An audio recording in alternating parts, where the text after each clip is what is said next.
6:30 de la tarde, una hora menos en Canarias. Sean todos muy bienvenidos a la redacción abierta, edición de la tarde en el Toro Televisión. 6:30 de la tarde y el ministro Illa aún no ha dimitido. Sería lo lógico porque hoy le han dado un varapalo judicial extraordinario. Le ha dicho el Tribunal Superior de Justicia de Madrid: oiga, no puede usted constreñir derechos fundamentales de los individuos que viven en las zonas afectadas, Madrid y 10 poblaciones más, con una orden ministerial de tapadillo. Le han dicho al señor ministro que fue una chapuza la orquestación que hizo su ministerio para confinar Madrid o para poner restricciones a toda la capital y a 10 poblaciones más.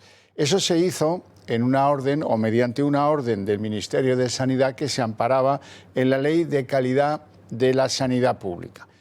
¿Qué ocurre entonces? Pues que la orden decae de forma inmediata. De hecho, a pocas horas de producirse el comunicado de esta Sala de lo Contencioso Administrativo del Tribunal Superior de Justicia de Madrid, se han empezado a levantar los pocos controles que había para garantizar el cumplimiento ciudadano de la orden que ha decaído. La cuestión es, ¿qué consecuencias tiene que los tribunales de Madrid rechacen el cierre perimetral que imponía el Gobierno y qué se podrá y no hacer? Los magistrados ya han hablado, han dicho que no validaban las restricciones porque afectaban a derechos y libertades fundamentales. Pero, ¿qué pasará ahora? Pues no lo vamos a saber hasta mañana. Mañana nos van a decir, parece que de una forma armónica y concertada, la Administración de Madrid y la Administración Central, qué se va y no poder hacer, qué restricciones y cuáles no van a quedar en pie de mutuo acuerdo. Ese es el plan. Ese es el plan. Veremos si por el camino no descarrila, porque, verán ustedes, hay cierta sensación de que el Gobierno este varapalo lo va a querer cobrar y no se descarta, como luego verán, pues que se adopten medidas más serias, más graves, como un estado de alarma solo para Madrid. Por ejemplo, nadie lo descarta. Ahora van a escuchar declaraciones y en ellas verán que eso no se descarta. En primer lugar, el varapaleado, ese que ya debiera haber dimitido porque esto no se hace de la forma en que él pretendía y le han dado un bofetón judicial impresionante. Illa. Escucharán en el tono de Illa cierta velada amenaza. O a lo mejor es que yo estoy muy susceptible. Vamos a escuchar a Illa. A partir de aquí, guiados con lo que los expertos nos aconsejan, adoptaremos las decisiones jurídicas que mejor protejan la salud. Nos importa muy poco, es decir, nada, cualquier otra cuestión que no sea la salud de los ciudadanos. Esa es la política del Gobierno, que está alineada con la ciencia y los técnicos. Como es habitual, en lenguaje politiqués se deja la puerta abierta para tomar medidas mayores, de mayor impacto, de mayor gravedad, o para convenir con la comunidad unas normas que sería lo lógico. Y por lo que apuesta la presidenta madrileña Isabel Díaz Ayuso, que al filo de las 3 de la tarde hacía unas declaraciones públicas contando que espera unas medidas sensatas, justas, pero ojo, porque hacía una advertencia: no se vayan ustedes de puente, no se vayan. Vamos a escucharla. La Comunidad de Madrid va a retirar las medidas cautelares que habíamos presentado en la Audiencia Nacional para evitar más confusión todavía a los ciudadanos. Vamos a pedir que el Gobierno vuelva a sentarse con Madrid y en pocas horas, entre esta noche y mañana, para ya tener mañana una orden clara, anunciar unas medidas sensatas, justas y ponderadas. Pedimos a los madrileños nuevamente no salir de Madrid y seguir todas las recomendaciones sanitarias, sobre todo en los próximos días, ahora que hay un puente. Ahora van a escuchar al alcalde de Madrid, José Luis Martínez Almeida, que parece como Isabel Díaz Ayuso atenazado por un miedo a que se acaben tomando por la imprudencia que se pueda cometer en estos días festivos, en ese lunes festivo, más sábado, más domingo, y que den armas a Sanidad para un confinamiento más feroz. Escuchamos al alcalde de Madrid, que también insiste: no hagan puente. Bueno, puente no. Lo primero que hay que decirle al alcalde es que hable con más propiedad. Aquí lo que ocurre es que hay un lunes festivo, pero no estamos hablando de ningún puente. Bien, a pesar de eso, Almeida, ¿qué es lo que dice? Los escenarios de imposición, los escenarios de intervención, los escenarios de sustituir el diálogo y la búsqueda de acuerdos por el boletín oficial del Estado han quedado definitivamente descalificados. Soy perfectamente consciente de que hay un puente por delante. Mi consejo y mi recomendación como alcalde a los madrileños es que en la medida de lo posible evitemos los desplazamientos, porque la movilidad es un factor determinante, porque va a ser más complicado seguir los contagios que se puedan producir como consecuencia de las salidas y entradas que haya de la ciudad de Madrid, porque estamos venciendo la curva y porque, aunque sea un sacrificio adicional, creo que en estos momentos es lo que toca. Pues para ser un día de júbilo, para ser un día en el que los tribunales te dan la razón, no se aprecia una enorme satisfacción, ni en Díaz Ayuso ni en el alcalde de Madrid. Más bien da esa sensación, la de estar, como les decía, agarrotados, esperando en un wait and see, que dicen, un esperar y ver, no sea caso que esto les enfurezca y vengan con una acometida mayor. Insisto, Sanidad tiene dos opciones: aplicar un estado de alarma sobre Madrid y las zonas que pretendía confinar, o pues pactar y negociar como la Comunidad de Madrid, como quiere Díaz Ayuso, unas nuevas medidas, porque una de las posibilidades hubiera sido que Madrid hubiera dicho: valen las medidas adoptadas anteriormente, se vuelven a poner y ya vendrán los del Ministerio de Sanidad, pero no han sido así de fieros, han sido un poquito más mansos. Donde no ha habido mansedumbre ha sido en el territorio de lo político. Ana Pastor fue la primera en el Congreso esta mañana que cara a cara ella le decía: oiga, le acaban de dar un varapalo judicial. Usted ha venido esta mañana aquí y parece que sigue surfeando la realidad de lo que ocurre en este país. No puede usted surfear más, señor ministro. Usted tendría que haber empezado pidiendo disculpas a los españoles y anunciando que no le queda un día más en el Ministerio de Sanidad. Acabamos de conocer, como sabe, que el Tribunal Superior de Justicia de la Comunidad de Madrid ha denegado, por verse afectados los derechos y las libertades fundamentales, la ratificación de esas medidas a la carta que usted no fue capaz ni de firmar, que se aprobaron por una resolución del Ministerio de Sanidad y que no tuvo ni el valor de firmar una orden ministerial. Señor ministro, hoy no es un día cualquiera. Hoy, sin duda, es la gota que ha colmado el vaso de la gestión de la pandemia. Bueno, esto es lo que decía Ana Pastor, que fue la primera en enfrentarse cara a cara con ella y decirle pues 4 verdades. Sin embargo, pues ha sido mucho más duro Pablo Casado, a lo mejor por rango le correspondía a él, y le exige la dimisión a Salvador Illa, el ministro filósofo. Pone en una situación prácticamente insostenible al ministro de Sanidad, ya que por una motivación política y partidista arremetió contra toda una comunidad autónoma que ya había tomado medidas avaladas por el Tribunal Superior de Justicia, además lanzando un mensaje de miedo y de temor a la población que creo que desde la política nunca debemos hacer. Hay que tener lealtad institucional, hay que intentar dar tranquilidad a los españoles y sobre todo hay que tener criterios científicos. Y a media mañana Santiago Abascal, el líder de Vox, emitía un tuit en el que venía a recordar algo que no es menor. ¿Quién va a pagar los daños, se planteaba Abascal, de este confinamiento que no era legal? Bueno, pues como ven, hoy sí que en esto sí que ha sido contundente la oposición. Vamos a escuchar a Sánchez hablar de las cifras de Madrid. Sánchez estaba hoy en Argelia con los de Naturgy renegociando los contratos del gas de esa compañía, que son estratégicos para España, sin duda alguna, pero allí lo que querían saber los periodistas que le han acompañado es reacciones ante el varapalo judicial de Madrid y reacciones ante lo de Pablo Iglesias, que ayer pues pasó como por ascuas. En lo que toca a Madrid, esto es lo dicho por Sánchez. Nosotros consideramos preocupantes las figuras y las cifras que hay ahora mismo en la Comunidad de Madrid. Consideramos preocupantes las cifras de la Comunidad de Madrid, consideramos preocupante la evolución de la pandemia en la Comunidad de Madrid y, en consecuencia, tenemos que poner todos los instrumentos, todas las medidas encima de la mesa para doblegar la curva y mantener a raya al virus. Desde luego, queremos hacerlo con la máxima colaboración y cooperación con la Comunidad de Madrid, respetando las competencias, en este caso, de los gobiernos autonómicos, pero, lógicamente, sustentando todas nuestras decisiones en los criterios científicos, en los criterios técnicos, y siendo proporcionales las medidas al grado de envergadura que tiene el desafío que tenemos por delante, en este caso en Madrid. ¿Qué quieren que les diga? De donde yo soy, esto significa, me importa un bledo, dejo la puerta abierta, aplicar el estado de alarma o no, o negociar con Madrid según y cómo. Él podría haber dicho, no vamos a imponer nuevas medidas sin estar de acuerdo con la comunidad autónoma en cuestión, pero no es eso lo que ha dicho, no se hagan ilusiones. Por cierto, los datos sanitarios son una verdadera vergüenza, son cochambrosos. Tengo que empezar por los datos a nivel español. Acaba de comunicar el Ministerio de Sanidad que hay 12.423 contagios y 126 fallecimientos. Les tengo que contar los datos de Madrid y luego les haré una precisión sobre por qué digo que los datos de sanidad son una vergüenza. Bien, antes los datos de Madrid en esas últimas 24 horas, 2.733 ingresados que se mantienen ingresados. En las últimas 24 horas han ingresado 295 personas. Se mantienen en la UCI 487 personas, 95 menos que ayer, y se han registrado 39 fallecimientos en Madrid.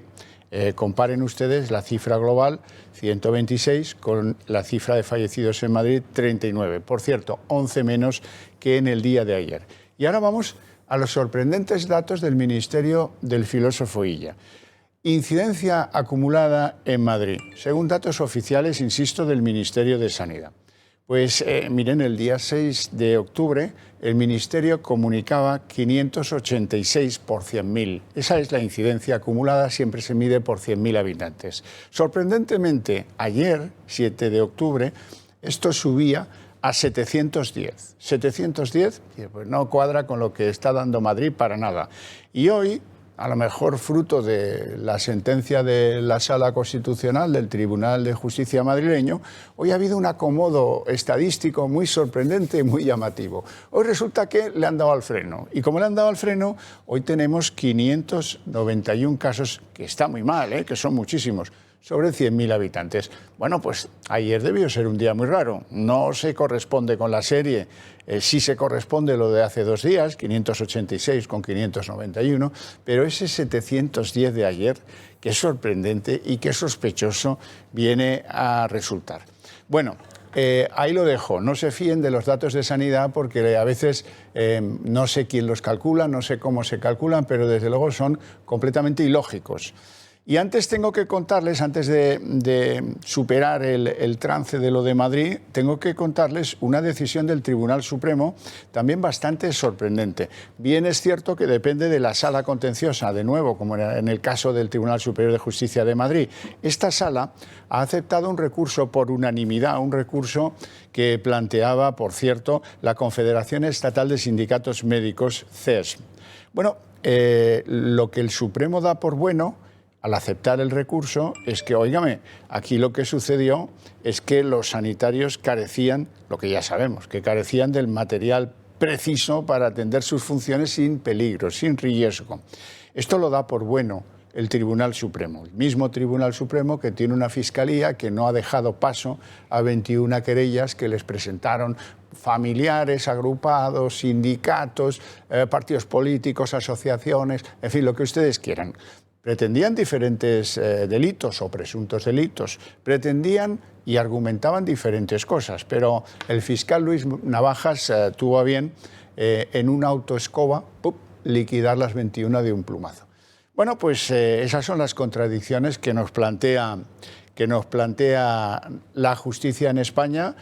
Pero bueno, algunas dan luces de esperanza. Esta es una de ellas. Por lo menos queda admitido por un tribunal mayor que efectivamente los señores sanitarios fueron expuestos innecesariamente a un riesgo brutal porque no tenían acondicionado el suministro de los elementos técnicos necesarios para que se sintieran protegidos, para que estuvieran protegidos. Eso ha convertido a España en el lugar del mundo con más muertos de profesionales de la sanidad. Vaya ranking, ¿eh? Bueno, vamos a ver, para refrescarnos un poco y para ver que las dudas sobre la clase política no son solo nacionales, sino que también afectan a otros países. Trump, salido de su problema, después de 3 noches ingresado en un hospital, de recibir un tratamiento que dice que es maravilloso, dice que fue una bendición pasar por el COVID y promete que su tratamiento va a extenderse de forma gratuita al conjunto de los americanos. Vean. El presidente de Estados Unidos, Donald Trump, ha vuelto a desatar la polémica. Según sus palabras, haber contraído la enfermedad del nuevo coronavirus ha sido una especie de bendición. I think this was a blessing from God that I caught it. This was a blessing in disguise. Además, ha explicado que se ha sometido a una terapia experimental que él considera una cura que espera que se le aplique a todos los estadounidenses. And that's what I want for everybody. I want everybody to be given the same treatment as your president. Durante las 3 noches que permaneció ingresado en el Centro Médico Militar Walter Reed, el presidente estadounidense tomó, tal y como lo definió la portavoz de la Casa Blanca, Kayleigh McEnany, un cóctel de anticuerpos de Regeneron, un tratamiento de la farmacéutica homónima que se encuentra actualmente en fase 3 de experimentación. Bueno, doy la bienvenida a nuestro primer invitado, don Francisco Núñez, Paco Núñez, si me lo permites, que es presidente del Partido Popular en Castilla-La Mancha. ¿Qué hay? Muy buenas tardes. Muy buenas tardes. Bueno, óigame, le felicito por la defensa incorporada a una decisión muy sensata para que en su comunidad pues los insultos al rey o las inapropiadas declaraciones respecto del jefe del Estado sean una cuestión punible a partir de ahora, ¿no? Así es. Acabamos de finalizar hoy mismo el debate sobre el estado de la región y hemos querido que la primera propuesta de resolución girase en torno a la defensa del rey, de la corona, pero incluso llevarla un poquito más lejos, comprometer al conjunto de los castellano-manchegos que con el voto de ningún castellano-manchego se van a permitir indultos a los secesionistas o modificaciones del Código Penal para poder rebajar las penas para que quien quiere romper España lo pueda hacer. Y lo hemos sometido hoy a votación en el debate de Estado de la región. He de decir que no hemos tenido el apoyo del Partido Socialista y de Emiliano García Paje, lo cual tampoco me sorprende, porque tienden a hablar mucho pero a hacer poco, pero el Partido Popular y yo como jefe de la oposición en mi tierra y todo el Partido Popular con el presidente Casado a la cabeza vamos a seguir trabajando por defender a la corona, por defender el espíritu de la transición, por defender nuestra democracia y porque aquellos que han querido romper nuestro país ahora con el secesionismo catalán no se salgan con la suya. Emiliano García Paje ha sorprendido a mí, por ejemplo, porque siendo un veterano del socialismo, pues su discurso respecto a los ataques al rey ha sido escaso o nulo. O podríamos decir que nulo, ¿verdad? Sí. Qué lejos de Felipe González. Emiliano García Paje ha tratado de ir en muchas ocasiones de un socialista moderado, sí, pero realmente estamos descubriendo que ya no es el mismo. Está entregado a las tesis del sanchismo, no quiere arriesgarse en ningún tipo de debate que pueda confrontar con lo que marca su jefe, y una región como la mía, tradicionalmente conservadora en los planteamientos de los ciudadanos y que siempre pues, ha querido desde la calma y desde el sosiego aportar su granito de arena al conjunto del país, tiene ahora un presidente autonómico como es el señor García Paje, pues que es incapaz de votar a favor de una propuesta que hable de defender la corona o de defender la Constitución, y es una verdadera lástima. Luego le preguntaré sobre su propuesta para la reconstrucción de la economía de su comunidad, pero antes vamos a hacer un poquito de hincapié sobre algunos de los errores cometidos por Emiliano García Paje. Seguramente recordarán ustedes aquellas declaraciones que no venían a ningún cuento y que desde luego le han hecho, yo creo que bastante daño político al veterano García Paje. Madrid es una bomba nuclear vírica, decía. Esta región, en el 80% de los casos que nos han llegado, vinieron todos de la bomba radioactiva vírica que se plantó en Madrid. Nos irán bien o mal en función sobre todo de lo que se controle o se descontrole en Madrid. Yo me descubro, le llamaba nuclear, me parecía más lógica, pero él dice una barbaridad distinta. Ya en terreno más reciente, cuando se trataba de entender lo que pasaba en Madrid o lo que no pasaba, cuando los datos del COVID en Castilla-La Mancha tampoco eran buenos, esto hay que reconocerlo, a lo mejor por la proximidad con Madrid o a lo mejor por otras causas. La cuestión es que volvía a insistir sobre meterse en un terreno pantanoso. Para apoyar las decisiones de Salvador Illa en el Ministerio de Sanidad, decía alegremente que es que Madrid va muy mal y hay que tomar medidas. Claro, tomemos medidas en Madrid. Emiliano García Paje. Dentro de 10 o 12 días vamos a llegar a dos conclusiones. Una, Si ha sido eficaz y se ha reducido, pues habrá o que seguir con ellas o ir rebajándolas. 2. Si no ha sido eficaz, no crea que cabe marcha atrás, que nadie se engañe. Porque si han sido eficaces, a lo mejor alguien se va a arrepentir de no haberlas apoyado. Y si no son eficaces, el único camino, ¿sabe cuál es? Endurecerlas. No hay vuelta de hoja. Bueno, ¿qué le parece a usted? Se ha metido en un zarzal. Bueno, yo como él no lo va a hacer, como el presidente de mi tierra no lo va a hacer, lo voy a hacer yo en nombre de los castellano-manchegos. Y voy a aprovechar la oportunidad que me brindas para pedir disculpas a Madrid. En nombre de los castellano-manchegos, yo como jefe de la oposición pido disculpas por la palabra de mi presidente, al que nunca votaré, pero que es mi presidente en mi región y que desde luego ha estado tremendamente desafortunado. Mire, Castilla-La Mancha es la comunidad autónoma con mayor tasa de letalidad de toda España y con mayor tasa de mortalidad de toda España.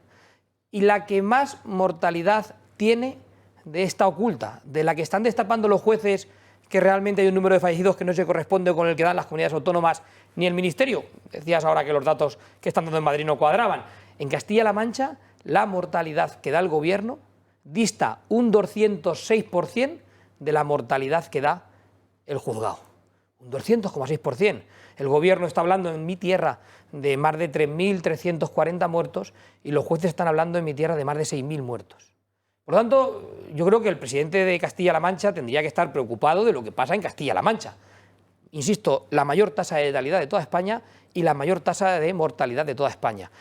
Pero como es incapaz de asumir sus responsabilidades, decidió buscar culpables. Y el culpable que ha buscado es Madrid. Madrid de los madrileños.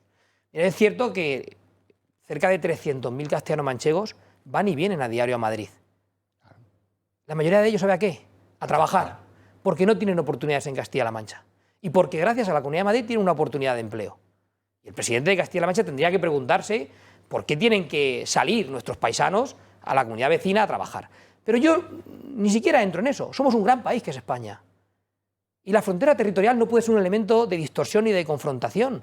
¿Qué diferencia hay entre vivir en Azuqueca de Henares o en Alcalá de Henares? ¿Qué diferencia estar a un lado u otro de la autovía?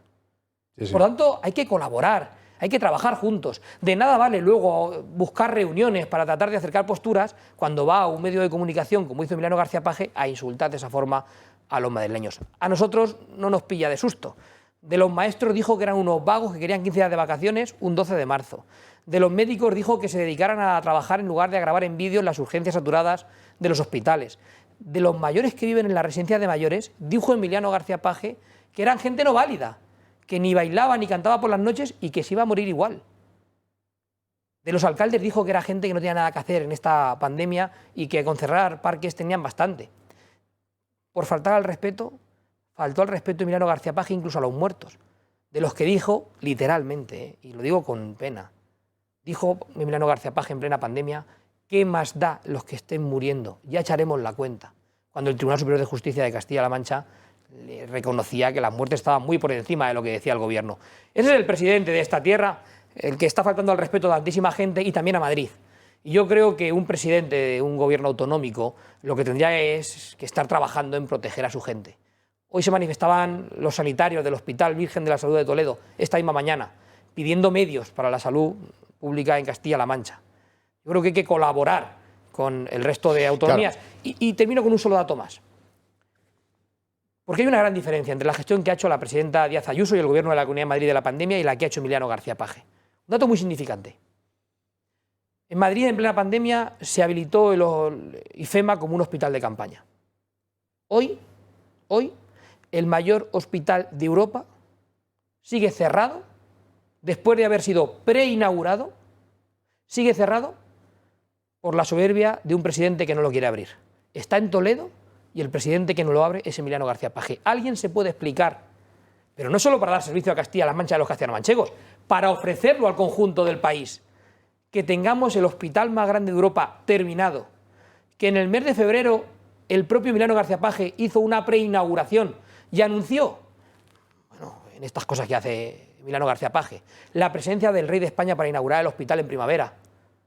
Y que cuando hace falta el hospital no lo abra porque solamente busca una foto de inauguración. Es una verdadera vergüenza, a mí me produce vergüenza. No solo por los castellano-manchegos.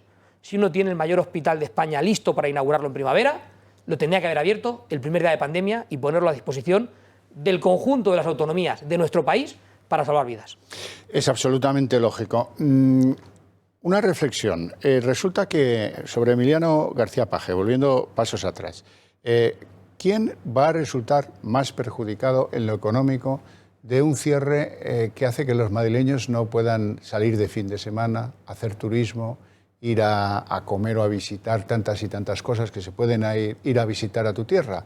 Pues lógicamente tú en tu actuación pública tienes que lamentar que en Madrid se haya tenido que establecer los controles de la comunidad, el control ahora de puesto de sanidad y todos los controles que vengan.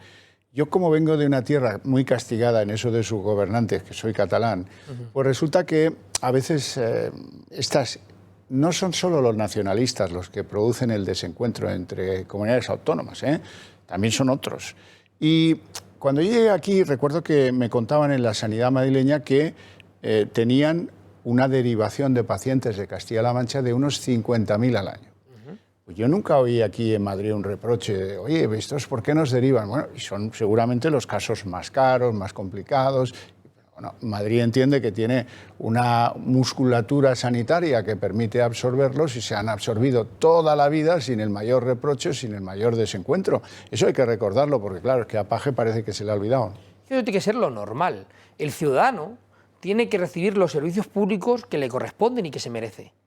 Y los políticos tenemos la obligación de proporcionarlos y si hay que hacerlo llegando a acuerdos con otras comunidades autónomas, pues tiene que ser algo natural. Miren, en Seseña tienen el hospital de Aranjuez a escasos kilómetros.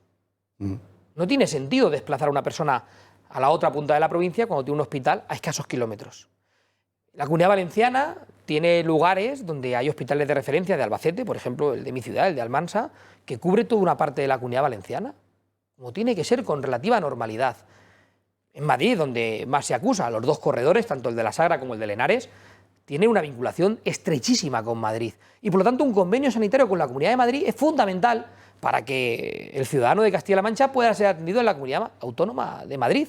Y luego los gobiernos tienen que ponerse de acuerdo en cómo solucionar el problema económico, con qué presupuesto se carga, pero eso es un problema de la clase política, no del ciudadano. ¿Por qué tiene que estar el ciudadano soportando que no se quiera poner de acuerdo Emiliano García Paje con la Comunidad de Madrid? No tiene ningún sentido. Ninguno.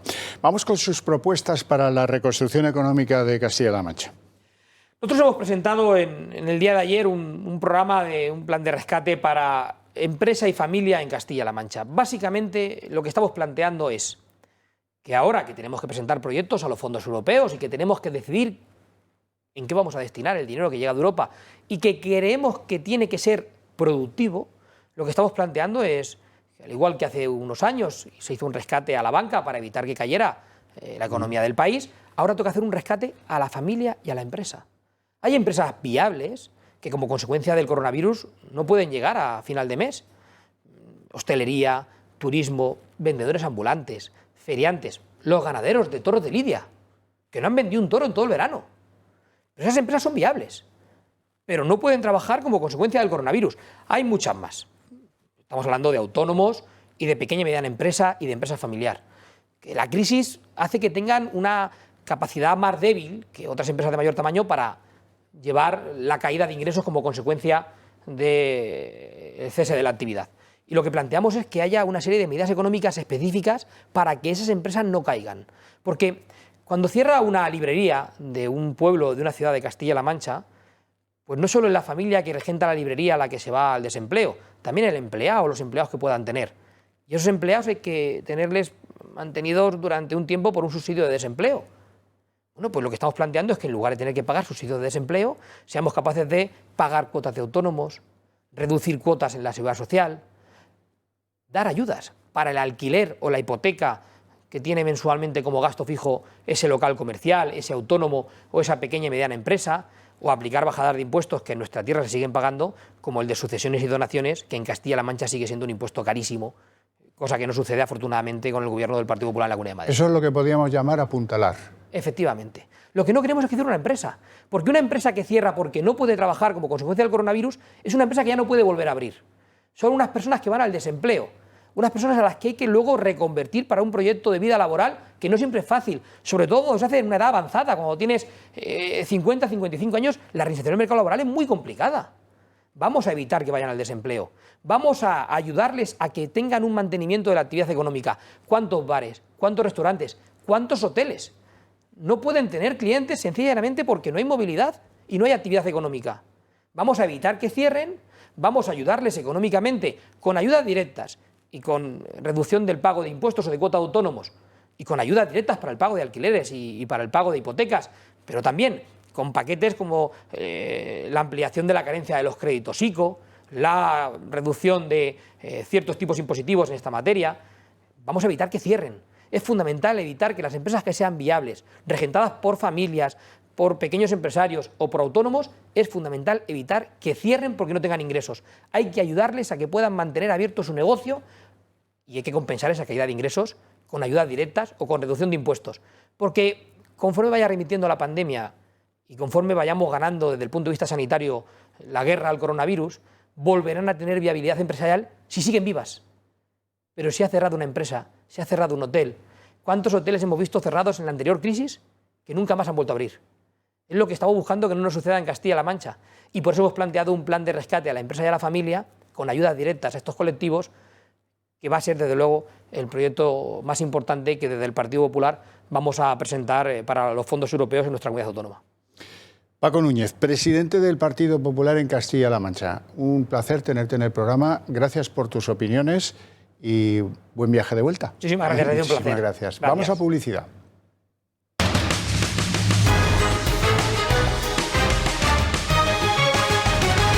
Vamos a hablar de la situación del comercio. Del comercio hablamos poco y el comercio sufre.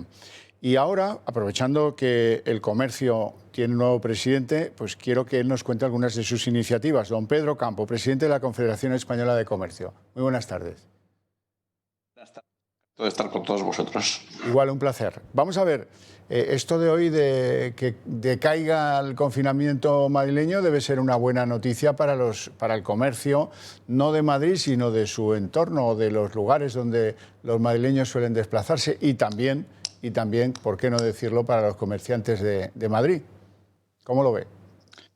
Hombre, para nosotros todo lo que sea volver a la actividad es bueno. Ahora bien, hay que tener en cuenta las condiciones sanitarias, si son las adecuadas o no, y ahí nosotros no nos podemos meter porque para eso hay expertos que son los que lo tienen que decir. Desde luego nosotros todo lo que sea confinamiento y todo lo que sea impedir la movilidad para el comercio es algo realmente catastrófico. ¿Cómo está el comercio en estos momentos a nivel general? Y luego, si tiene datos, me adelanta datos de Madrid también.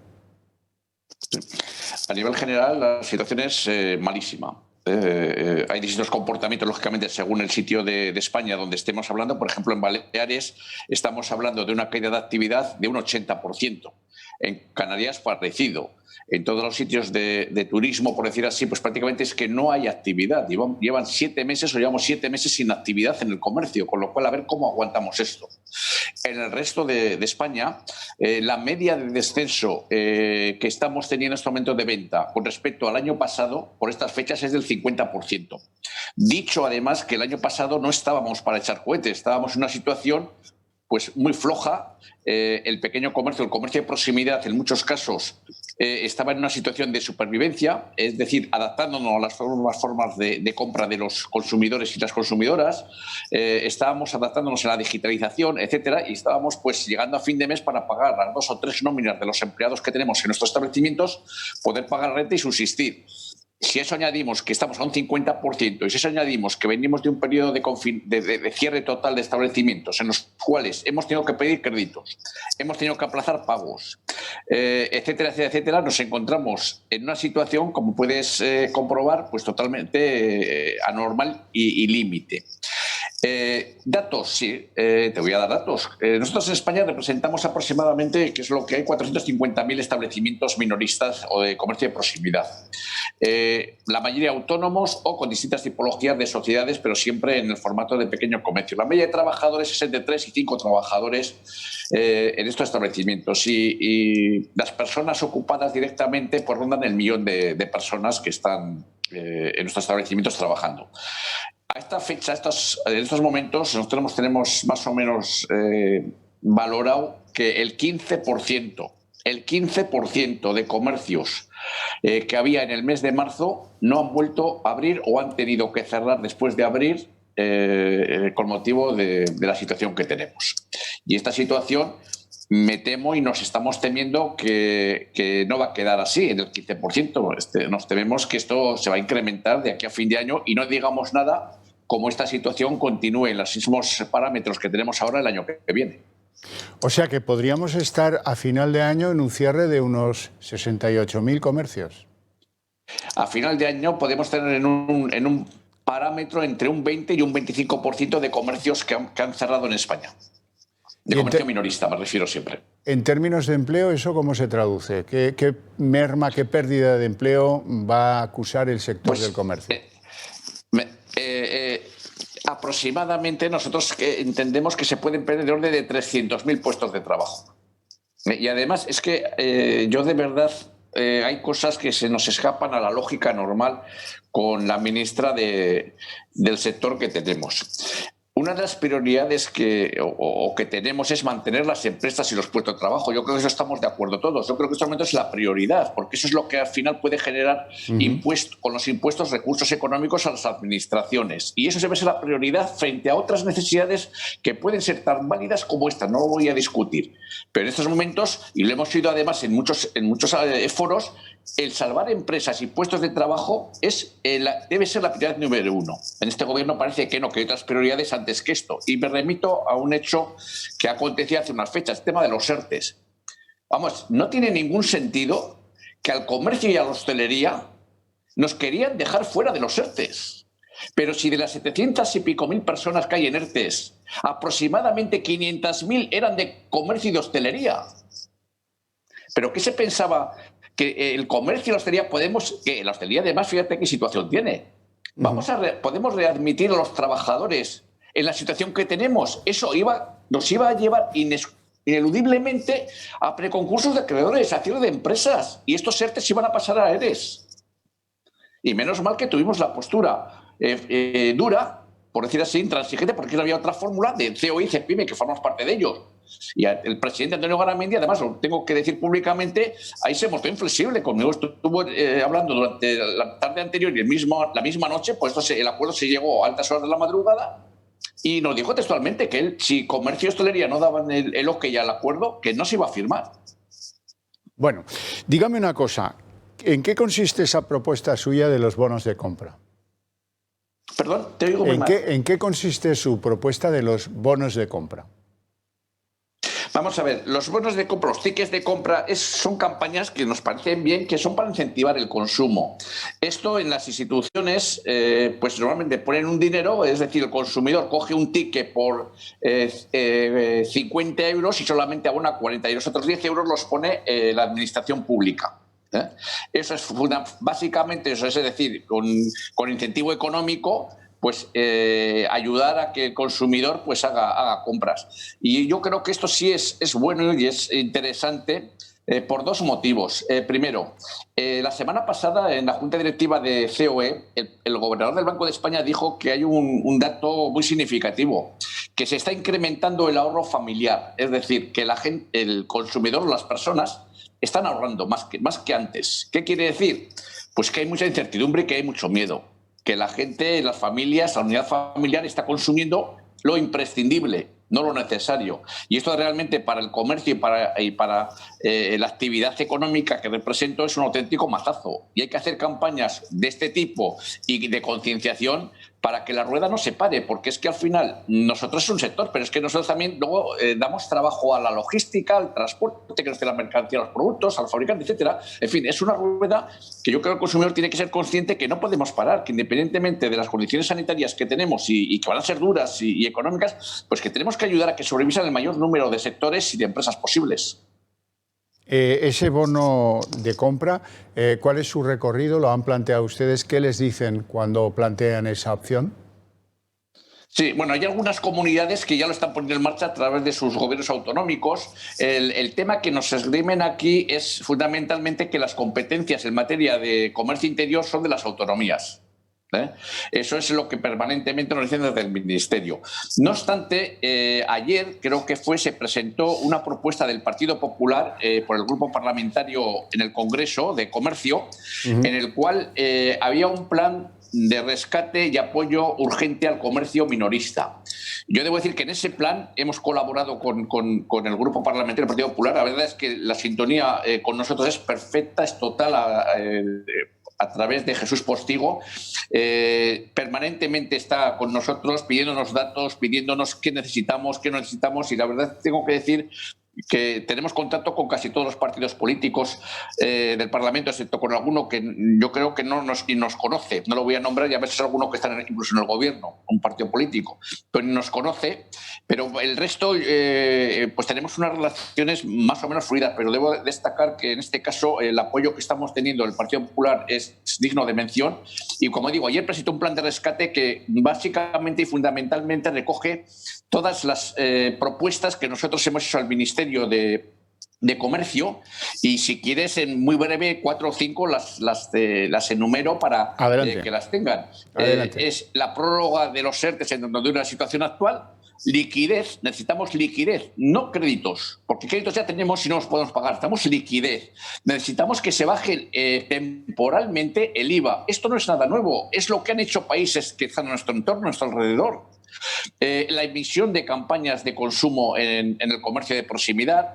Esta campaña de tickets y de bonos, pues si el gobierno no lo puede hacer directamente, pues que sí, a través de las autonomías, dice algún canal en el cual éstas puedan ponernos en marcha. La creación del Consejo Asesor del Comercio Minorista, que esto además fue una propuesta que salió de la ministra, nos pareció muy interesante, pero que después de 4 meses, pues todavía seguimos esperando a ver cuándo la ponemos en marcha. Esperamos que sean breves, lo último que tienen que pasar unos trámites, pero bueno, nos metemos. Yo creo que sería muy interesante para trabajar en consenso con el Ministerio. Y hay una cosa que nosotros venimos demandando no ahora desde el tema de la pandemia, sino de antes, que es la declaración del sector del comercio como estratégico. El hacer esta declaración supondría una ayuda importante desde Bruselas para revalorizar todo lo que representamos y ponerlo al día, etcétera. Y bueno, estos son los 5 o 6 puntos, más hay más, pero los más importantes que nosotros tendremos que en este momento el Gobierno debería tener en cuenta. Don Pedro Campo, le agradezco mucho su participación en el programa. Estamos de su parte, de la parte de los comerciantes, y con el mejor de los ánimos por ayudar, o por lo menos que los ciudadanos conozcan en qué parámetros se mueven y qué propuestas están haciendo en estos momentos de dificultad. Muchísimas gracias, que pase muy buena tarde. Muy bien, a ustedes y hasta cuando quieran otra vez. Muchas gracias. Bueno, les tengo que contar lo que ha dicho Illa. ¿Qué dice Illa? Pues que España sigue ascendiendo. No me extraña que... Simón, en la rueda de prensa de cada día. Ay, líbrenos del mal que representan. Tiene que contarnos cómo es posible que estemos en 12.423 nuevos contagios y en 126 muertos. Vamos a escucharle. Seguimos ascendiendo claramente con los casos, pero lo cierto es que sí que parece que ese ascenso es mucho más lento y que quizás estemos empezando a entrar en una fase de estabilización. Esperemos que lo consigamos entre todos, pero lo cierto es que ahora todavía estamos incrementando el número de casos. La incidencia acumulada en los últimos 14 días para el total de España es de 256 casos por cada 100.000 habitantes. Bueno, pues ahí está Simón con sus datos. Vamos a hacer una pequeña pausa de publicidad y vamos a entrar a fondo en el varapalo judicial a Madrid y en cómo ha dejado las aguas en Podemos esa petición al Tribunal Supremo para que impute a Iglesias, que le llevaría poco más o menos a la obligatoriedad de dimitir, caso que la conceda el Tribunal Supremo.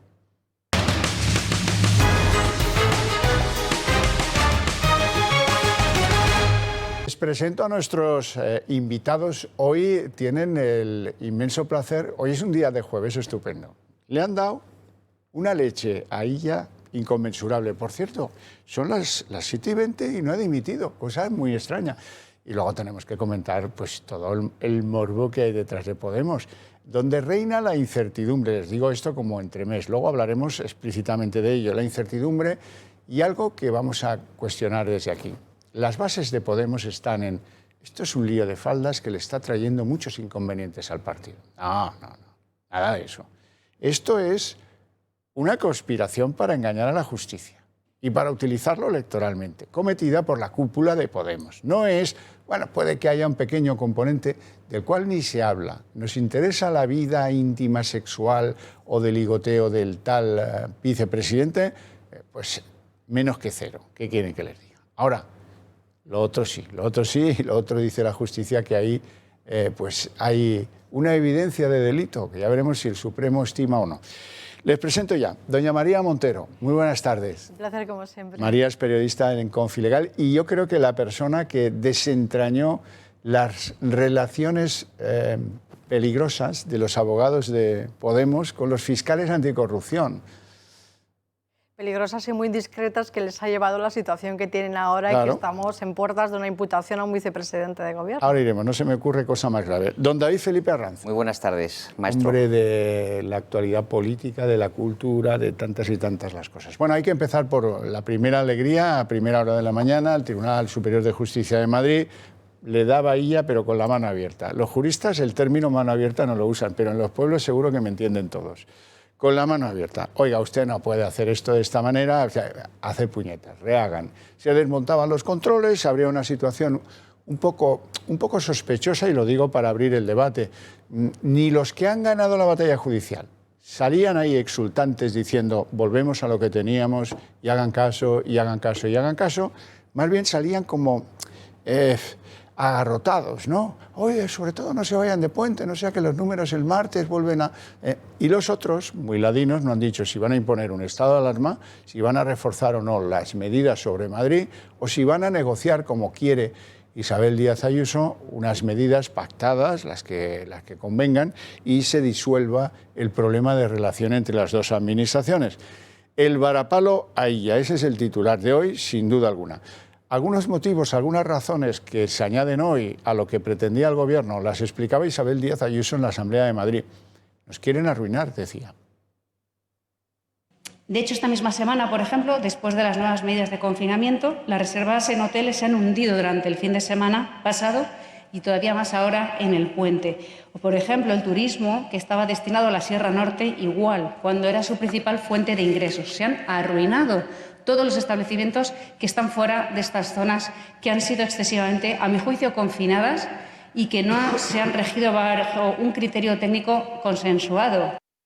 El líder socialista en esa asamblea, Gabilondo. ¿Qué decía Gabilondo? Tampoco pedía perdón. Aquí el Gobierno nunca pide perdón por nada. Pueden meter la pata hasta el Corvejón, confundir los derechos fundamentales con una orden ministerial amparada en la Ley de Sanidad Pública, que, en fin, ya me contarán, y decidir que 10 millones de habitantes no puedan salir, que estén confinados con unos controles policiales, establecer un rigor pues brutal en las relaciones entre seres humanos de esas comunidades, al amparo de una ley que es, en fin, una manera bastante burda de hacerlo. Gabilondo.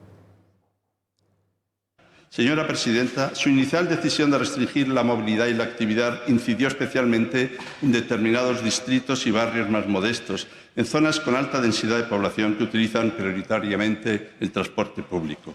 Hay víctimas sociales de unas decisiones que no se ofrecen y se aplican en condiciones de equidad y más bien parecen no sostenerse simplemente en el interés general y producen descartes sociales.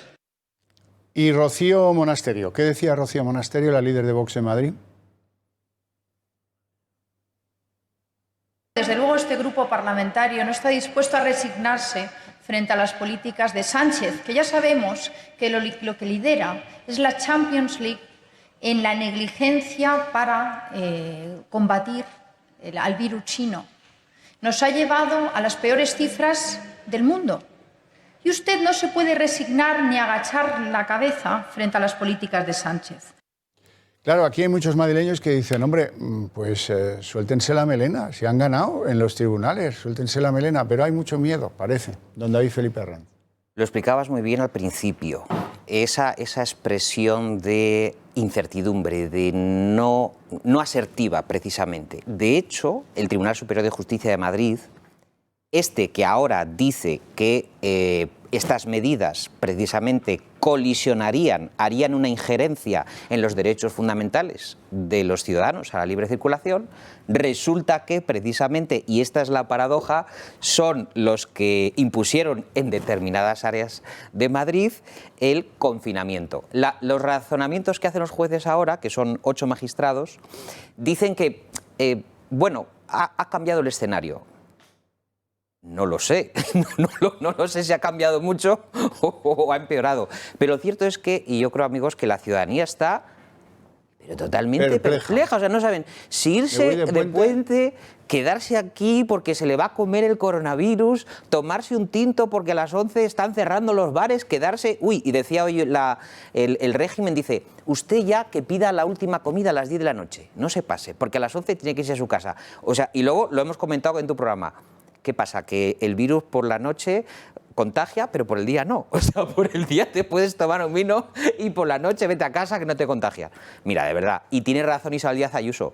Señores, por favor, pónganse de acuerdo en las medidas que hay que tomar. Hay tantas cosas patéticas en las relaciones entre estas dos administraciones, como por ejemplo, mira, a los entierros pueden ir 15 personas.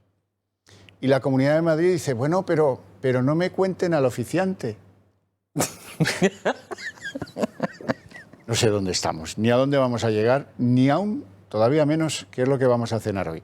Lo que está claro es que esto no puede continuar de esta manera y que además, Illa ha demostrado que no tiene expertos sanitarios, pero que tampoco tiene expertos legales. Los abogados del Estado, del Ministerio de Sanidad, no han patinado, han hecho slalom gigante.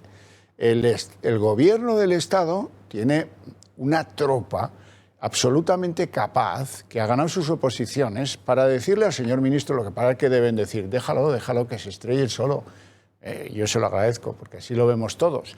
Pero hombre, que hagan una restricción de un derecho fundamental, amparándose en una orden del ministerio que firma una secretaria general que no conoce nadie, para restringir los movimientos de más de 10 millones de habitantes, amparándose en una ley que es la ley de calidad y de mejora de la sanidad pública, cuando son derechos fundamentales. Vamos, yo se lo dije aquí, esto es inconstitucional, ganarán lo que presenten. Bueno, y mira tú cómo ha sido, claro que ha sido, pero es que hayan tenido que ir a la justicia con esto. A veces yo entiendo a los que tienen la responsabilidad judicial, que oiga, pero vamos a ver, esto es de primero, ¿cómo lo hacen de este modo? Y todo se viene abajo, porque el proceso de la confianza es muy largo y se pierde en muy poco tiempo. Doña María, ¿qué te ha parecido? Pues que estoy completamente de acuerdo con la exposición, que como siempre es un lujo estar aquí en esta casa con vosotros y que además Isabel Díaz Ayuso ha sido muy valiente acudiendo a la justicia y diciendo, bueno, vamos nosotros también a movilizarnos por el bien de los madrileños, de los ciudadanos. Y por otra parte, yo que viajo mucho y estoy volando, puedo decir abiertamente que en el aeropuerto Madrid-Barajas no hay controles, no hay medidas excepcionales, entonces respetando el libre movimiento también de los pasajeros que llegamos a Madrid, pero es que no hay ningún control. Ni en el AVE, ni en las cercanías, ni en el metro, ni en ninguna parte. Ni en ninguna parte, porque lo que parece es que es más importante el duelo político, y ahí hago yo lo que yo decido y te humillo y te tal, y a ver si te derroco, que este es el asunto de fondo de verdad. Cuando uno quiere ayudar, pues de buena fe propone. Es evidente que el confinamiento, no digo yo que si fuera serio, no contribuyera en algo, pero tal como lo ha planteado el Gobierno, hasta el día de hoy, que llevamos ya en el supuesto confinamiento pues 5 días, era de chichinabo, por no decir una palabrota. Era una guasa y un cachondeo y no se lo tomaban en serio para nada. Hay una cosa muy llamativa, amigos, que ¿por qué se está polarizando en la Comunidad de Madrid cuando se discutieron esas normativas tan extremas en Cataluña, en Andalucía, en Aragón, en Castilla y León? Y yo lo que no entiendo es por qué el sistema mediático de pronto focaliza en una comunidad cuando esa revisión o ese replanteamiento se realiza, bueno, por los socios catalanes también de Sánchez. Y yo no he visto en ningún medio que se esté, de alguna forma, llevando el foco de atención a lo que pasa en Cataluña, ¿no? Cuando tiene una situación bastante peor. No he visto datos de hoy, pero ayer había 4 comunidades que tenían peores datos que Madrid, en su conjunto, y nadie está pensando en confinar a nadie. Si acaso, ya les conté aquí, Linares, Jaén, que tenía una tasa, por cierto, superior a 1.000 por 100.000 habitantes. Bueno, María, esto ha sido divertido. En cualquier país del mundo, en lo que le pasa a esto a un ministro, el ministro, pues 2 horas después, dice, con las orejas muy gachas, dice, me marcho porque, en fin, no he sido malinterpretado, no me he explicado bien, se han hecho cosas mal y yo me voy. Pero claro, ¿qué hay que esperar de uno que decía tener un comité de expertos que luego se descubrió que no existían?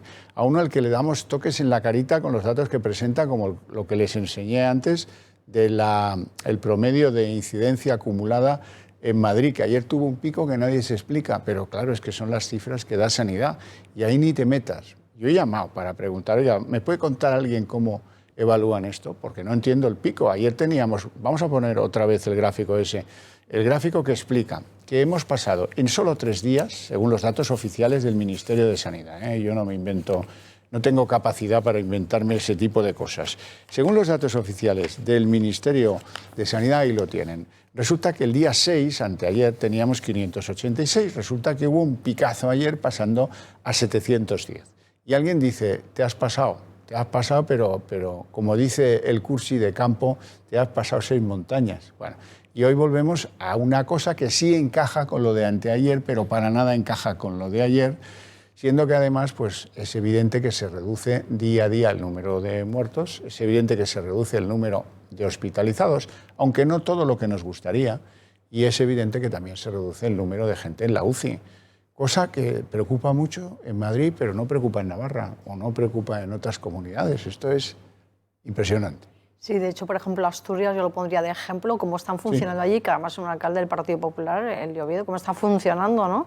Esta comunidad que tiene una incidencia baja en contagio y, sin embargo, los asturianos son muy alegres, se reúnen, o sea, que es decir, que no podemos decir, bueno, son muy tímidos y no salen de casa, sino que es un pueblo muy amable y que también tiene un componente muy importante que es la naturaleza y que, a pesar de que nos prohíben salir a caminar al monte con mascarilla, que realmente deberíamos de oxigenarnos, como han dicho aquí en esta casa Médicos por la Verdad, que comparto también esa teoría, que hay que respirar aire puro, que hay que oxigenarse. Y por otra parte también estoy de acuerdo con David en la confrontación política que se está viendo. Yo creo que es un ataque político contra la presidenta de la Comunidad de Madrid. Ahí tenemos a Íñigo Errejón conspirando por los pasillos, que es absolutamente lamentable lo que está haciendo, hablando de mociones de censura, y que realmente si este partido, Íñigo Errejón, estuviera dispuesto y sus ex aliados Podemos realmente a salvar a los madrileños de la pandemia, pues no estaría tanto tiempo conspirando para quitar a una presidenta de la Comunidad de Madrid. En este ejercicio de desmemoria permanente a la que está sometida la ciudadanía, estamos perdiendo de vista que Sánchez presenta el 28 de abril un comité de expertos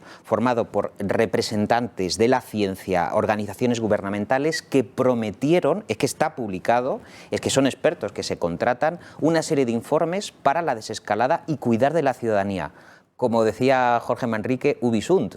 ¿Dónde están? Ubi sunt, sí, es una buena pregunta. En latín. En español queda pervertida.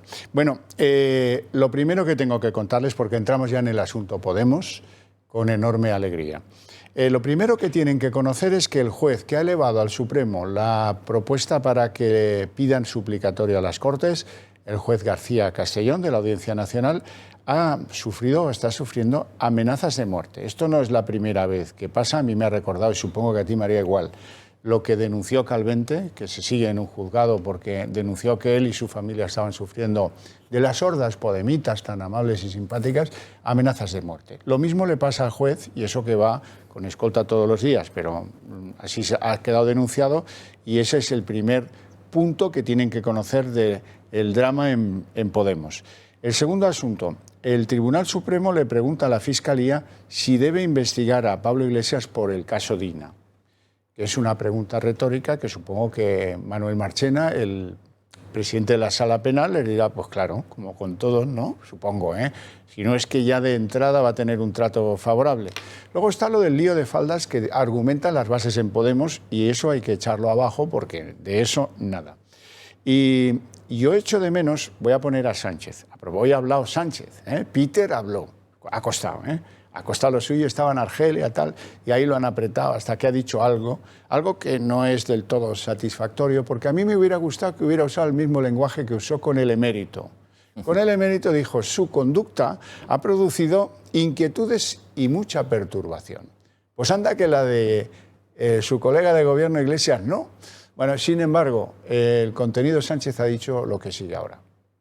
En fin, me han escuchado decirlo en muchas ocasiones, el Gobierno de España no valora los procedimientos judiciales abiertos, pero en lo político sí que le puedo garantizar y le puedo asegurar que el vicepresidente segundo tiene toda mi confianza y todo mi apoyo. Y el interfecto también ha hablado. Ayer mantuvo silencio, mandó a sus esbirros a decir tonterías como Echenique y alguno más, y hoy ha hablado. Así es que, Iglesias. Y saben perfectamente lo que va a decir el Tribunal Supremo. Hasta entonces, creo que ustedes dirán cosas terribles y seguirán acusándonos de cosas terribles para desgastar al Gobierno, y cuando el Tribunal Supremo se pronuncie, ustedes se callarán y esperarán a que llegue el siguiente escándalo, que seguro que llega, porque eso forma parte del hecho de que nosotros existiéramos.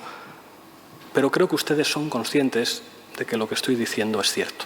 La foto de Colón, señoría, les va a tener a ustedes confinados muchísimos años.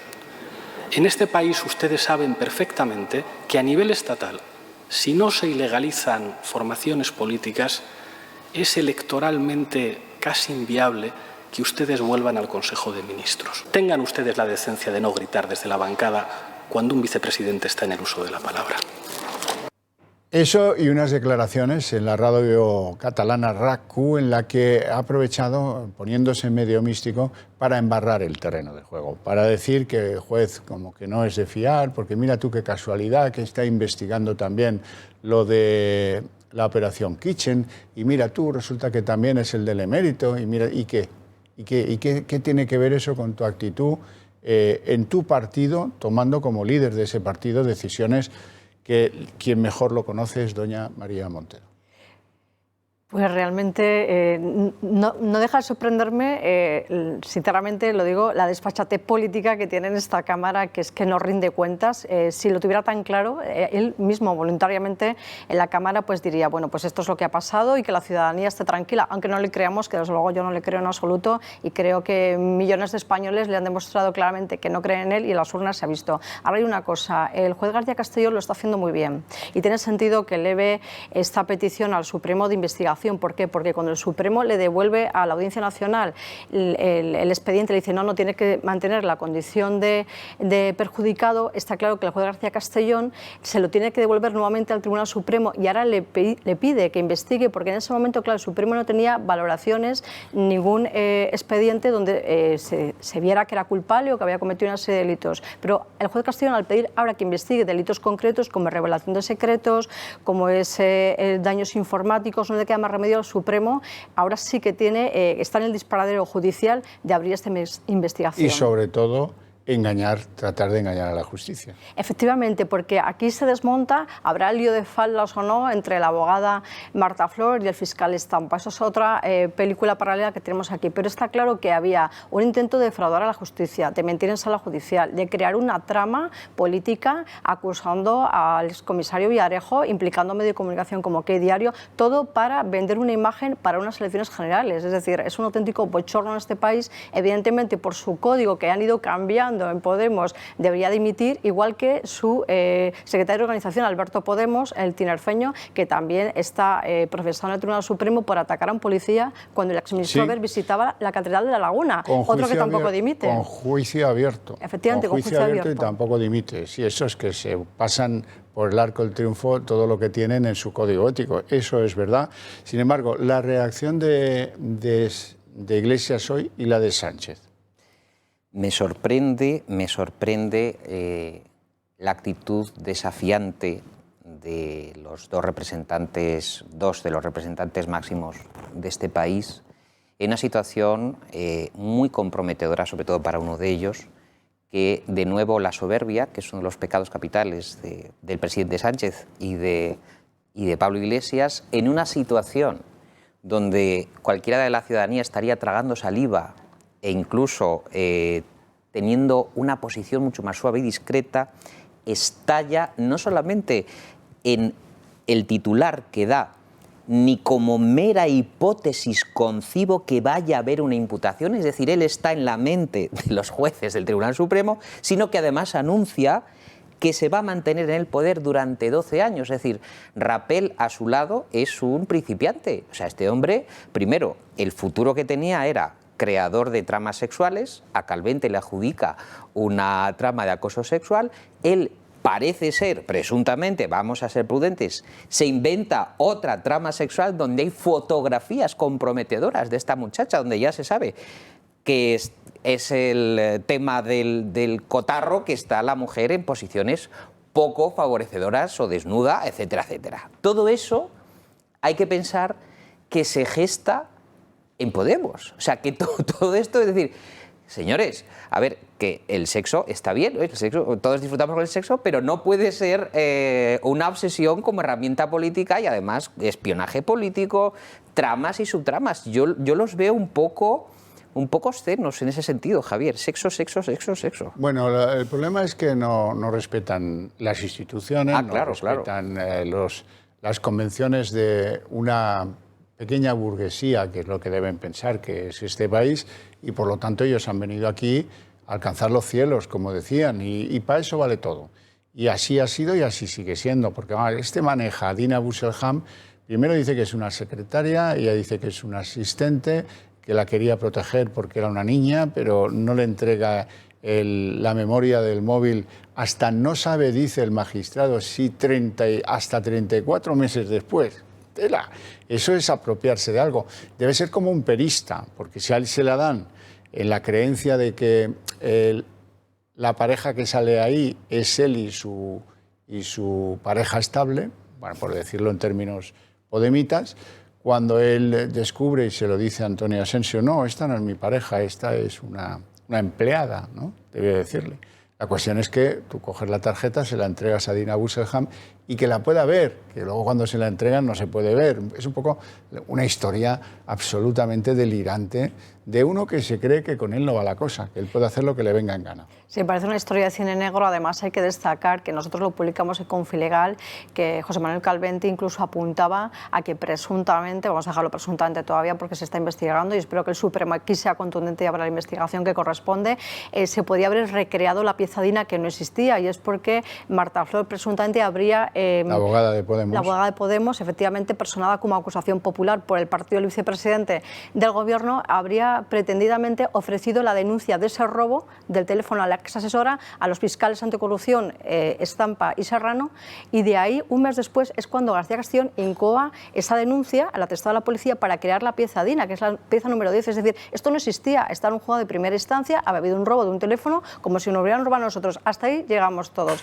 Ahora, que luego se eleve a una pieza de tándem el robo del teléfono de una ex asesora, y ahí es donde José Manuel Calvente rompe relaciones ya con Marta Flor, no se presta al juego de crear ninguna pieza Dina, él lo dice que además es un montaje. Pieza falsa. Pieza falsa, exactamente. Yo creo que García Castellón está siendo muy honesto, porque claro, si él no eleva ahora esta petición al Supremo, se supone que él se habría tragado la creación de esa pieza, y a medida que pasa el tiempo está descubriendo que era montaje, él no se casa con la actitud de los fiscales anticorrupción Estampa y Serrano y realmente acude a la instancia adecuada. Y otra clave muy importante, y es que el teniente fiscal de la Fiscalía General del Estado es el que va a hacer el informe preceptivo que el Supremo le ha pedido para reenviárselo, y es Luis Navajas, que es el fiscal que ha protagonizado esas declaraciones sobre vomitiva, esa relación entre el fiscal y la abogada, y que bueno, pues que está muy descontento con lo que está pasando. Entonces le ha caído ahora esta responsabilidad a Luis Navajas, un hombre que ya se ha declarado en contra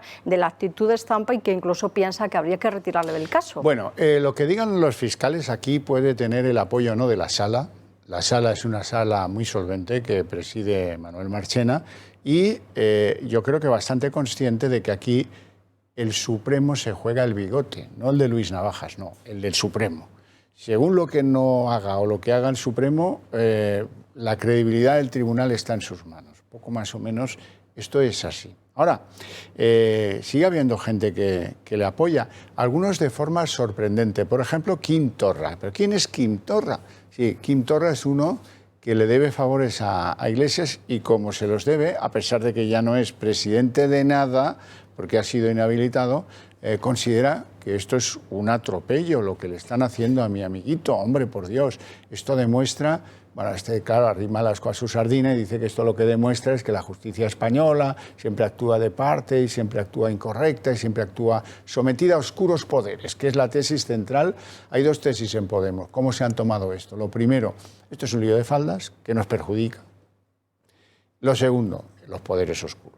Los poderes oscuros están empezando a conspirar contra nosotros, son los poderes monárquicos, es el IBEX. Bueno, esto va cambiando según el día, según cómo se levanta el líder carismático. Aquí lo curioso es, dentro de esta trama, que aparte de que sea propia del cine negro, más parece los Boogie Nights, cuando se hacían aquellas películas porno en los años 70, y la trama gira en torno a cómo intenta conectar Podemos con las cloacas del Estado, con el excomisario Villarejo, dejándoles la copia en la casa de Villarejo que encuentra la policía, de manera que ese es el lío que esperaba a Pablo Iglesias, es decir, cuidado, las cloacas del Estado, cuidado que Villarejo nos estaba espiando, cuidado que nos estaban monitorizando a Podemos en el punto de mira.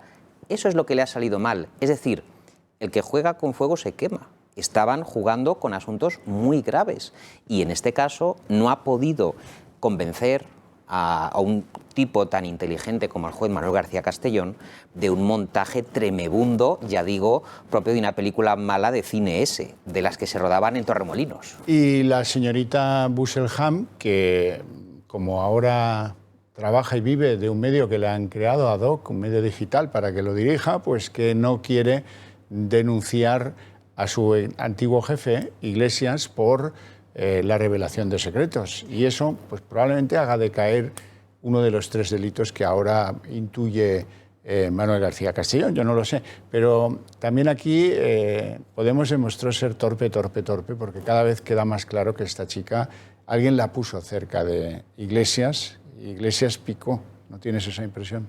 Sí, picó y además han sido muy mediocres a la hora de elaborar una trama que casi parece, con perdón, barrio bajera, y fíjate a qué niveles estamos en este momento de destapar algo que, vamos, ni una telenovela creo que cogería este guión, ¿no? Entonces hay un dato también clave y es que el juez García Castellón se niega a pedirle a Dina Busselham que vuelva otra vez a ratificarse sobre esa carta exculpatoria que envía. Después de 5 cambios de opinión ante la Audiencia Nacional, pues pasa ya todo. Ya retira la Dina confianza. Busselham, que estuvo contratada por servicios muy próximos al rey de Marruecos, sí, en actos culturales, y que claro, este partido que está ahora subiendo en España, alguien que les influya a propósito del Polisario, tiene mucho interés poner a alguien de asesora en el Parlamento Europeo cuando esta Iglesia se empezaba a despuntar en política. Bueno, quizás el caso más estrambótico de ponerse a defender, aparte del de Torra, claro está, es el de Echenique. Echenique ayer dijo unas barbaridades de enorme solemnidad. Hoy ha continuado por la misma línea. Y la Audiencia Nacional ha dicho que no hay pruebas. Las únicas pruebas que conocemos son que el teléfono, los datos del teléfono de la trabajadora de Podemos obraban en poder del mafioso Villarejo, y el dictamen de la Policía Científica que dice que la tarjeta SIM fue deteriorada por la empresa de recuperación de datos. Todo lo demás es rumorología y es en lo que se basa de manera inaudita este juez para acusar, como decía antes, a Pablo Iglesias de espiar a Pablo Iglesias para perjudicar a Pablo Iglesias. Hombre, claro, Echenique no importa lo que diga. Me interesa más lo que dice Ábalos, el fiel escudero de Sánchez. Escúchenle. Tengo claro contra quién se va, no tengo claro qué se pretende proteger, porque la justicia siempre debe proteger un bien jurídico y en este caso no acierto a visualizarlo. Como no hay ninguna imputación, tampoco conviene lanzar hipótesis que lo único que pretenden confirmar es lo que se pretende, y es atacar la figura del vicepresidente, que eso es lo único que me queda claro de todo esto. El jurista Ábalos. O sea, que hay destrucción de material informático es una evidencia. Si te dan algo que puedes ver con un tío que dice que lo ha visto contigo y que te lo ha dado, que es Antonio Asensio Mosbach, y luego cuando lo entregas, la que lo recibe no lo puede leer y se lo lleva a una empresa para que se lo intente descodificar porque alguien lo ha machucado, pues alguien ha destruido ese material, y como ese material nunca salió del poder de Pablo Iglesias, pues será que, amigo Ábalos, será que no quieres ver la paja en el ojo ajeno. Y luego, hombre, lo de engañar a la justicia, pues que sea la justicia que tiene las declaraciones allí y las peticiones que ha hecho la abogacía de Podemos, ¿verdad? O sea que también es bastante de libro. Así es que, bueno, Ábalos está en defender, con poco entusiasmo lo he visto, la verdad, defendiendo poco. Y los que están en contra, ¿qué dicen los que están en contra? Pues Casado, por ejemplo. No puede ser que haya distintas varas de medir a la hora de exigir ejemplaridad y honestidad a los poderes públicos. El vicepresidente del Gobierno de España ha sido señalado por la Audiencia Nacional por haber cometido supuestamente 3 delitos y ha elevado al Tribunal Supremo una exposición razonada para que sea investigado. Siguiendo el mismo baremo que tenía el señor Sánchez para hacer una moción de censura al Partido Popular, simplemente porque el presidente del Gobierno testificó, no estaba investigado, en un caso, y por eso hicieron una moción de censura, parece bastante evidente que con un vicepresidente imputado, el señor Sánchez tiene que cesar de inmediato al señor Pablo Iglesias. Bueno, ahí también hay un matiz. Imputado no está. Hay una petición para que se le impute. Ojo, porque hay que ser muy preciso con las palabras. Será el Supremo quien decida si se le imputa o no se le imputa. Y eso tiene que pasar por las caudalosas aguas de la Fiscalía, donde no se ha hecho nada para castigar a Estampa, sabiendo que Estampa, con la abogada Marta Flor Núñez, pues se sentaron a ver cómo se tenía que hacer para que al juez le entrara por buen ojo la petición de ser parte afectada y toda la base de argumentación de somos víctimas ante su señoría, ¿no? Totalmente de acuerdo. De hecho, esto es lo que Calvente siempre ha defendido, que él este juego no se iba a prestar, le costó el puesto de trabajo, rompió relaciones profesionales con Marta Flor. Precisamente las discusiones que tuvieron en febrero o marzo del año 2019 vienen a consecuencia de este caso, y es ya en marzo también del 2019 cuando el juez García Castellón incoa esta diligencia de la policía, y es cuando ya llama a declarar por primera vez a Dina Bolsenham. Desde marzo de 2019 hasta ahora, como decías, ella ha cambiado muchas veces la versión, y aquí hay 2 claves muy importantes. Nosotros a Fausto Cartagena, que es el fiscal inspector de la Fiscalía General del Estado, le hemos vuelto a interpelar con otra nueva recurso que hemos interpuesto, y nos ha contestado hace poco, pero le hemos vuelto nosotros a contestar desde Confiligal. Y es que nos dice que cuando un fiscal ha cometido un presunto delito hay 2 años de plazo para que prescriba. Está claro que respecto al caso Unión, un caso que tratamos aquí con vosotros, el informe de la jueza Lucía Barrancos, que bueno, pues está poniendo de manifiesto el desastre de organización que tenía ese caso, donde fiscal era Estampa, también en Lanzarote, pero ahora hemos cogido a tiempo esta historia, no han prescrito 2 años las presuntas irregularidades del fiscal Estampa en el caso Dina. Habría que replantearse, como apuntaba muy bien Calvente, el ex abogado de Podemos, si esta transferencia de información entre la abogada Marta Flor y Estampa y Podemos en concreto se hubiera dado en otras piezas de tándem. Y yo creo que también esto es un poco el miedo que puede tener Podemos, que se les venga encima esa mala acusación popular que han hecho al final con esta mala praxis. Y por otra parte tenemos a Gloria Lizo, que también ya la menciona Juan García Castellón como una presunta responsable, jefa del equipo jurídico, a la que también ya está en el punto de mira en esta petición que hace el juez Razonada. Que es la persona de Unidas Podemos que está sentada en la mesa del Congreso de los Diputados. Bueno, vamos, ponerme el tuit de Abascal. La verdad es que Vox está un poco de perfil en este asunto. Deben estar pensando en su moción de censura y poco más, pero han pasado como por ascuas en el asunto de Iglesias. Volvamos al asunto de Iglesias. Hay una cosa, amigos, que me causa una profunda melancolía, y lo hemos hablado contigo a veces, que es el origen de Podemos, que está en los indignados del 15M, un movimiento muy noble, un movimiento que abogaba por la vuelta a una democracia más sana, más libre. Han pasado solo 9 años y Podemos se ha integrado en el sistema que denunciaba, es decir, ha recurrido a la misma casta, a los mismos subterfugios que estaba denunciando en el 15M. ¿Qué es lo que ha pasado? ¿Qué ha transcurrido en torno a estos 9 años? Un baño de poder y el sacrificio de muchos líderes de Podemos cuyas cabezas han rodado al punto de que el partido ahora mismo exactamente lo componen 4 personas: Montero, Echenique, Pablo Iglesias y Rafa Mayoral. No hay nadie más, porque responde a esa estructura piramidal donde el líder absoluto toma decisiones al punto de que llega a fraguar el caso horrible que estamos tratando y que en el 2011, en las acampadas de sol tan hermosas, tan idealistas, donde la revolución egipcia dio el pistoletazo de salida a que se acabara con el bipartidismo, y resulta que ese no nos representan se les podría aplicar ahora, Javier, en el año 2020. Bueno, sí, la lista de los que han salido por la ventana en Podemos ya es más larga que la de los que ha sido una purga, Javier. Pero recuerden, porque aquí hay que ser preciso, recuerden la actitud de este partido político emergente, Podemos, a propósito del aforamiento. El aforamiento hubo un momento en que era la paranoia de Albert Rivera. Albert Rivera llevó a votar que desapareciera para el gobierno, para los diputados y para la mitad de la inmensa pléyade que disfruta de unos beneficios de una figura medieval que yo creo que estaría bien que decayera. Ahora se acogen a ella. Bueno, quizás por ese mérito, el de haber propugnado en aquel momento con poco éxito, vamos a escuchar a Rivera opinando sobre lo que le está pasando a Sánchez con Iglesias. No olvidemos que Pablo Iglesias no es vicepresidente porque se haya autonombrado vicepresidente. Es vicepresidente porque Pedro Sánchez le ha nombrado vicepresidente. Y todos los ministros de Podemos, y Garzón sigue ahí a pesar de lo que dijo el rey, porque Pedro Sánchez quiere que siga ahí Garzón. Por tanto, a mí está bien pedirle explicaciones a Pablo Iglesias, pero el que destituye o cesa a un ministro es el presidente. Así que quien hay que pedirle explicaciones de qué va a pasar en este caso es a Pedro Sánchez, que es el que nombra al Consejo de Ministros y el que mantiene o no a los presidentes. Así que la batuta aquí la tiene el presidente de Gobierno y es Sánchez quien debería contestar a esta pregunta, no Pablo Iglesias. Hombre, si uno se atiene al criterio ético de tu propio partido, ya la podría contestar Iglesias. Es decir, me defenderé mejor si no soy vicepresidente del Gobierno y por lo tanto lo dejo estar a expensas. Lo que dice Rivera, la batuta la tiene Sánchez, pues también es verdad. Ahora bien, ¿qué le conviene más a Sánchez? ¿Salvar al soldado Iglesias y luego domeñarlo?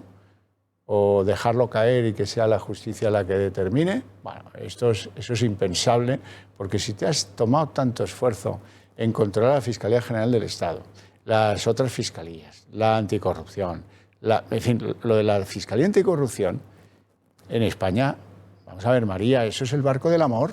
¿Tú te acuerdas de la serie del barco del amor? Si quieres te la canto. Tenemos a la fiscal Lola, que está liada con uno que fue juez pero lo echaron por prevaricador. Y que además es el abogado de todos los populistas, narcotraficantes y gentuza del mundo mundial. Pero luego tenemos a Estampa, que es reconocido por ambos, que estableció una relación sentimental con la abogada de Podemos. Y que, bueno, eso es su problema. Ahora, que le ayudase a escribir lo que tenía que, porque yo conozco a García Castellón. No, esto no lo plantees así, porque así te vas a dar un mazacaco, ¿no?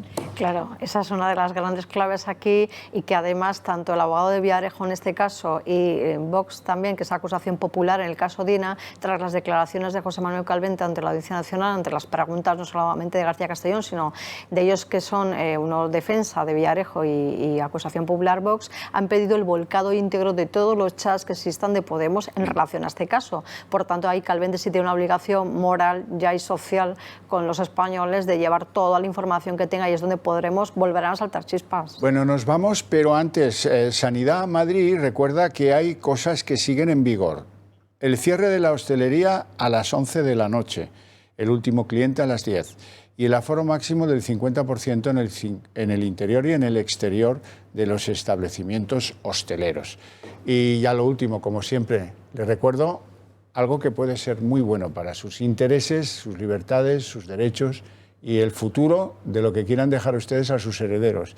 Asociarse con el Club de Amigos de Intereconomía para construir un medio independiente, libre y fuerte, que esté a la altura de las circunstancias y que sea un medio eficaz para esa defensa. Aquí el compromiso lo damos cada día, desde las 6:30 hasta las 8:30 un servidor, y los domingos y los sábados y los días que haga falta, que para eso estamos, y para eso están ustedes huérfanos de otros medios, que no les van a hacer ese trabajo. Muchas gracias.